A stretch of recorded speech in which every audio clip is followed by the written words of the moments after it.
ഇന്നലെ മുതലുള്ള അമ്മയുടെ ഒരുക്കങ്ങളൊക്കെ കാണുമ്പോൾ പണ്ട് സ്കൂളിൽ നിന്ന് ടൂർ പോയൊരു കാലമാണ് ഓർമ്മ വരുന്നത്. ഇന്നെന്താണെങ്കിൽ സ്കൂളിലെ ടൂറൊന്നുമല്ല, ഇവർ കുറച്ച് ആൾക്കാരൊക്കെ കൂടിയിട്ട് ഒരു 1 ഡേ ട്രിപ്പ് നടത്താൻ പോവാണ്. എപ്പോഴും മക്കൾക്കും കൊച്ചു മക്കൾക്കൊക്കെ പൈസ കൊടുക്കുന്ന അച്ഛമ്മ ഇപ്രാവശ്യം കൊടുക്കുന്നത് മരുമോക്ക് വേണ്ടിയിട്ടാണ്. എന്തെങ്കിലുമൊക്കെ വാങ്ങിക്കോ എന്നൊക്കെ പറഞ്ഞ് പൈസയൊക്കെ കൊടുത്തിട്ട് അവരെ സ്നേഹത്തോടെ യാത്രയാക്കി. വൈകിയാണേലും അമ്മ എങ്ങനെ യാത്രയൊക്കെ പോകുന്നതിൽ സന്തോഷം ഇത്തവണ എന്താണെങ്കിലും പെട്ടിരിക്കുന്നത് ഞാനാണ്. കാരണം അച്ഛനും അമ്മയും പൊന്നും ഒക്കെ പോയി, പിന്നെയുള്ളത് ഞാനും സിയെ ഈസെ അച്ഛമ്മയാണ്. ബാക്കി കാര്യം പിന്നെ പറയേണ്ട ആവശ്യമില്ലല്ലോ, ഒരു യുദ്ധം തന്നെയായിരുന്നു. കുറച്ചു നേരം ഒന്ന് പിടിച്ചിരുത്താൻ വേണ്ടിയിട്ട് ഷെയ്ക്ക് വാങ്ങിത്തരാന്ന് പറഞ്ഞിട്ട് പുറത്തുനിന്ന് ഷെയ്ക്കും മന്തിയും ഒക്കെ വാങ്ങിക്കൊടുത്തു. പിന്നെ കുറച്ച് സമയം അതൊക്കെ തിന്നിട്ട് അങ്ങനെ ഇരുന്നു. എന്തൊക്കെ ബഹളം ഉണ്ടാക്കും എന്ന് പറഞ്ഞാലും മക്കളുടെ കൂടെ കുറച്ച് സമയം ഇരിക്കുമ്പോൾ നമുക്കും 10 വയസ്സ് കുറഞ്ഞ പോലെ തോന്നും കേട്ടോ. അതിന് ഉദാഹരണമാണ് ഈ ഒരു കീബോർഡ് ഞാൻ ഇങ്ങനെ വായിച്ചുകൊണ്ടിരിക്കുന്നത്.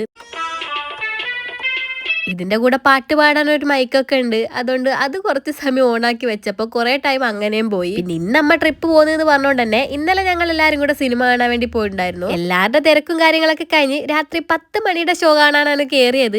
അതുകൊണ്ട് എന്താ ആ ഒരു ക്യാൻറ്റീനിലെ ചേട്ടന് നല്ല ലാഭമായി. ഞാൻ പിന്നെ മൂവിക്ക് പോയാൽ ഒരിക്കലും മിസ് ചെയ്യാത്ത സാധനമാണ് ഈ ഒരു ഫിൽറ്റർ കോഫി. അങ്ങനെ ഒരു കോഫിയൊക്കെ കുടിച്ച് വെയിറ്റ് ചെയ്ത് ഉള്ളിൽ കയറിയപ്പോഴാണെങ്കിലോ ഞങ്ങളെ കൂടാതെ വേറെ 3 ആൾക്കാരാണ് ഉള്ളത്. ടോട്ടൽ 6 പേരാണ് ഇത്രയും വലിയ തിയേറ്ററിൽ നിന്നിട്ട് ഈ ഒരു സിനിമ കണ്ടത്. അത്രയ്ക്ക് മോശമായിട്ടുള്ള മൂവി ഒന്നല്ല, കുറെ ചിരിക്കാനൊക്കെ ഉണ്ട്. പിന്നെ എന്താ ആള് കുറഞ്ഞെന്നുള്ള അറിയില്ല. എന്താണെങ്കിലും ടോയ് കീബോർഡിന്റെ ഒക്കെ ലിങ്ക് മുകളിൽ ടാഗ് ചെയ്ത് കൊടുക്കാം കേട്ടോ. പിന്നത്തെ ഇവിടെ എത്രയുള്ളൂ.